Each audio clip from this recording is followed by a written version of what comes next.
Choisissez d'être heureux. Choisissez d'être heureux. Choisissez d'être heureux.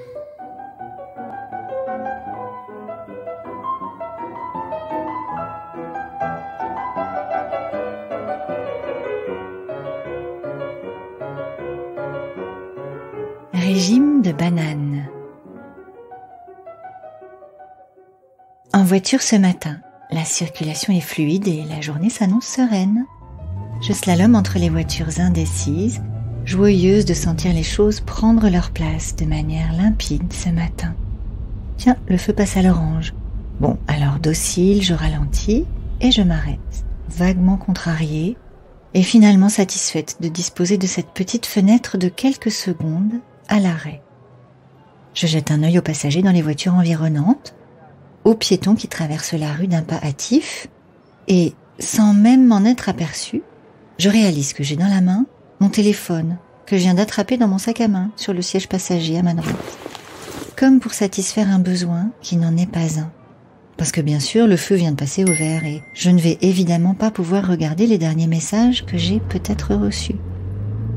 Avouez, vous aussi ça vous arrive, de vous laisser surprendre par un geste que vous n'aviez pas prémédité, même pas choisi. C'est comme si ça s'était fait tout seul. Bah non, bien sûr, j'ai pas fait exprès. Je m'en suis même pas rendu compte. Ce mécanisme instinctif, c'est ce que l'on explore dans le fameux exercice de la banane, mon exercice préféré sur le programme MBSR. Sûrement parce qu'il parle tellement bien de nos travers les plus inavouables et qui finissent parfois par prendre toute la place dans notre vie. Nos bananes, ce sont nos mauvaises habitudes, c'est-à-dire ces petites choses que l'on fait sans bien s'en apercevoir, mais dont on n'est pas très fier après coup, et qui peuvent nous faire souffrir lorsqu'elles se répètent trop souvent.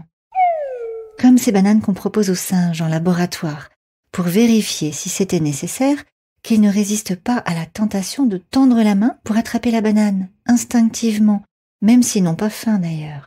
Un peu comme nous, avec le chocolat, avec les séries télé ou encore avec notre téléphone au feu rouge.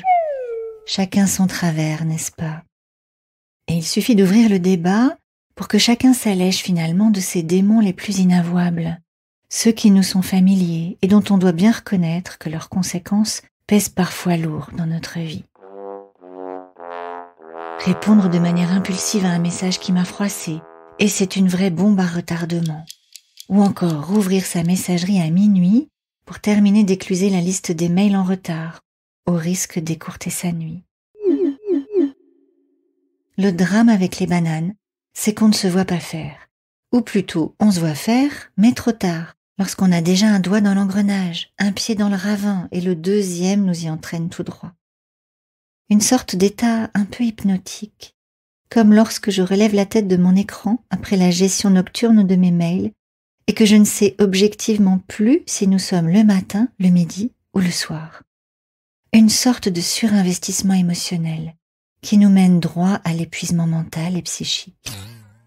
Cela dit, ça n'est évidemment pas par plaisir qu'on se laisse ainsi piéger et à chaque fois. Et en général, il faut bien reconnaître que l'on a souvent une bonne raison de saisir cette banane, parce que l'on n'a pas trouvé de meilleure stratégie jusqu'alors, sinon il y a longtemps qu'on ferait autrement.